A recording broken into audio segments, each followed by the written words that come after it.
Bismillahirrahmanirrahim. Assalamualaikum warahmatullahi wabarakatuh. Selamat pagi dan salam sejahtera. Alhamdulillah kita bersua menerusi lintas langsung dari daerah Tutong pagi ini. Seperti biasa akan berkongsikan beberapa maklumat semasa dan juga pengisian pakej program ya. Sebelum itu ingin kita kabarkan keadaan cuaca di sekitar kawasan Pekan Tutong saat ini dalam keadaan hujan ya. Apapun kita doakan semoga apapun urusan bis kita hari ini Allah lancarkan dan berhati-hati semasa dalam pemanduan. Baik, kita mulakan dulu Auda berkongsi mengenai info penutupan sementara bekalan elektrik yang akan berlaku di sebahagian Kampung Lamunin, Kampung Pengkalan Tangsi dan Kampung Layong dan sekitarnya, Mukim Lamunin Tutong, di mana kerja-kerja penyelenggaraan rangkaian talian kawat atas voltan rendah di kawasan berkenaan dijalankan bermula pada pukul 8.30 pagi sehingga 11.30 pagi, manakala di sebelah petang akan disambung pada pukul 1.30 petang sehingga 4.30 petang ya. Jadi harap maklum bagi bis kita yang tinggal di kawasan berkenaan di mana kerja-kerja ini akan dilaksanakan sehingga 18 Februari 2026. Baik, berikutnya kita kongsikan pula program perkemahan Ukhuwah Filah Belia 2026 anjuran Jabatan Belia dan Sukan Cawangan Tutong dengan kerjasama Majlis Perundingan Mukim Kudang dan Jabatan Hal Ehwal Masjid Tutong, pengendalian bersama Persatuan Pengakap Daerah Tutong. Perkemahan ini akan diadakan pada 7 dan 8 Februari 2026 di kawasan Masjid Pengiran Muda Abdul Wakil Kudang Tutong. Jadi penyertaan dibukakan kepada 40 orang belia yang beragama Islam yang berumur 15 sehingga 35 tahun sahaja ya.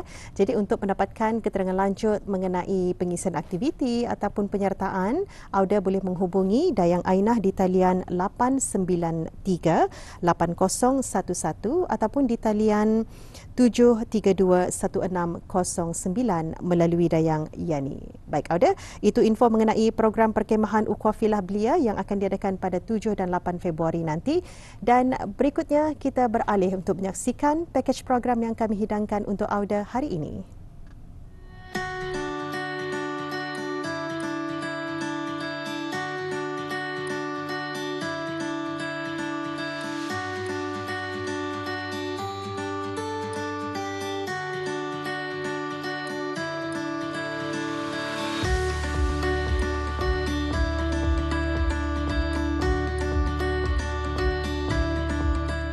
Aktiviti memerhati burung semakin diktiraf sebagai satu bentuk rekreasi ilmiah yang berpotensi tinggi dalam menyumbang kepada kajian biodiversiti dan pemeliharaan alam sekitar.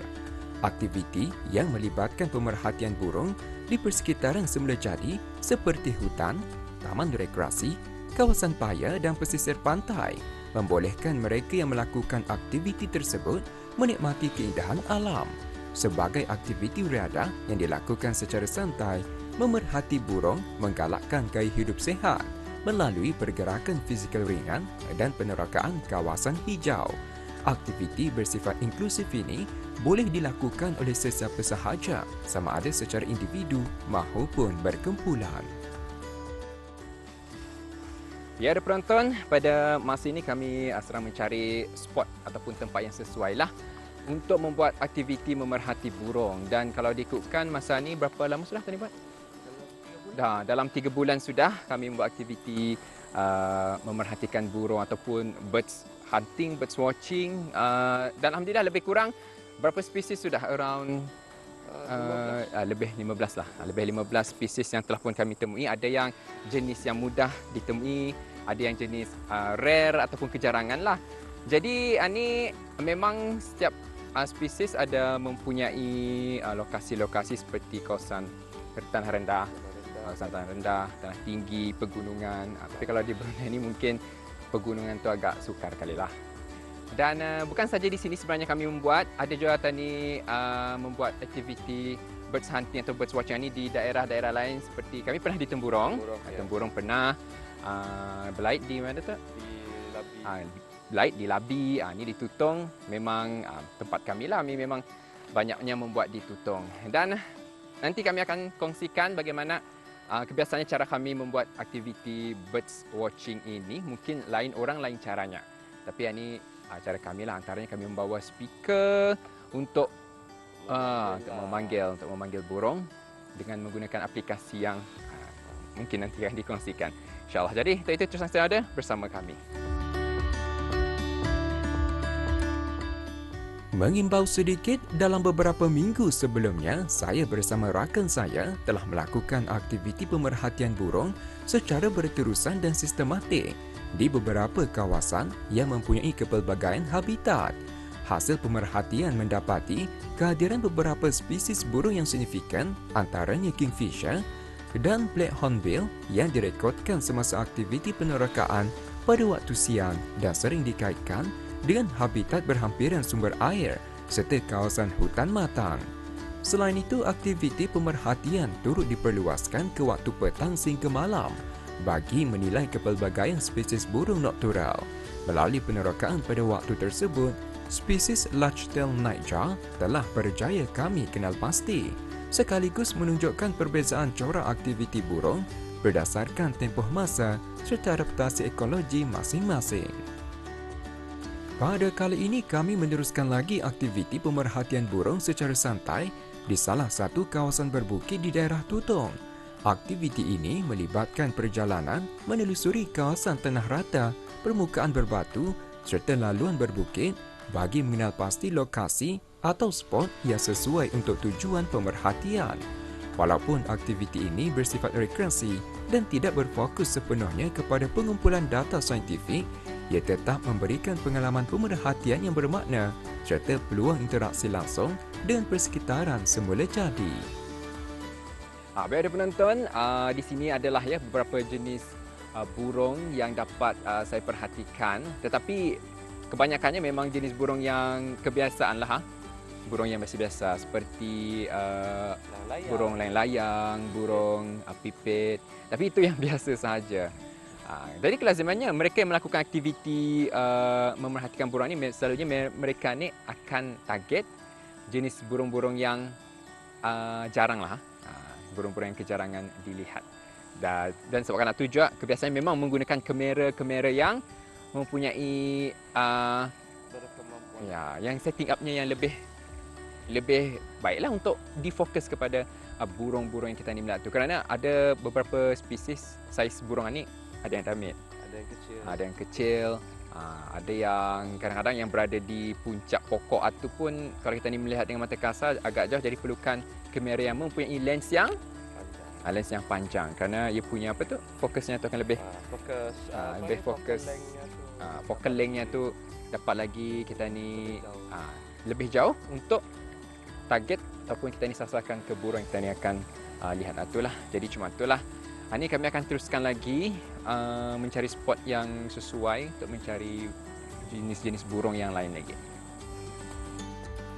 Secara umumnya, meski aktiviti pemerhatian burung yang kami lakukan pada kali ini tidak mendapatkan spesies-spesies langka, melainkan hanyalah burung-burung seperti burung layang-layang dan pipit, namun tetap sahaja kami memperoleh manfaat dari aspek fizikal dan mental. Sepanjang aktiviti ini dijalankan, pergerakan fizikal yang berterusan dan meneroka kawasan semula jadi menyumbang kepada peningkatan tahap kecergasan fizikal.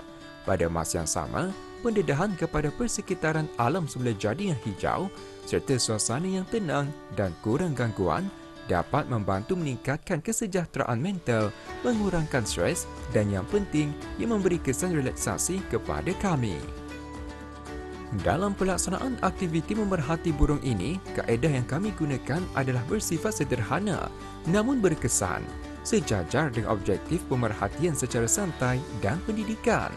Selain daripada kamera digital, bagi merakam imej burung yang ditemui, kami turut memanfaatkan aplikasi berkaitan burung, khususnya untuk memainkan rakaman panggilan burung bagi membantu proses pengesanan dan pengenalpastian spesies. Rakaman audio tersebut dikuatkan menggunakan pembesar suara yang disambungkan melalui Bluetooth bagi meningkatkan kebolehdengaran di kawasan terbuka.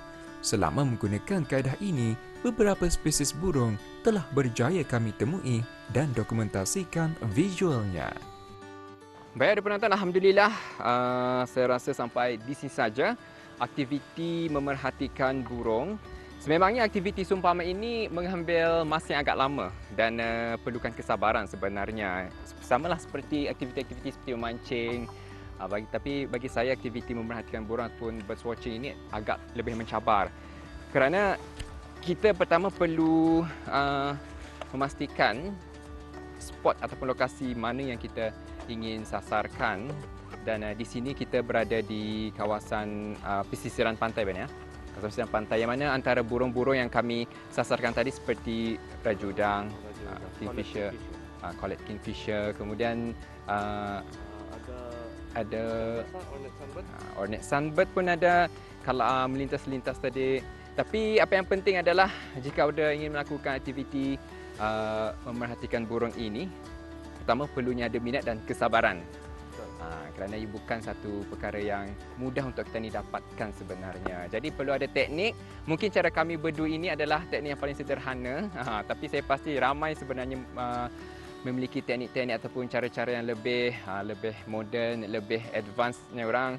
Tapi apa yang penting adalah aktiviti ini dapat memberikan kepuasan khusus kepada mereka yang berminat dalam aktiviti memerhatikan burung, lebih-lebih lagi jika burung yang mereka sasarkan ataupun target mereka temui. Jadi apa yang penting kita harapkan agar anda sedikit sebanyak terinspirasilah dengan aktiviti yang kami lakukan ini. Sekian penonton. Assalamualaikum warahmatullahi wabarakatuh. Jumpa lagi.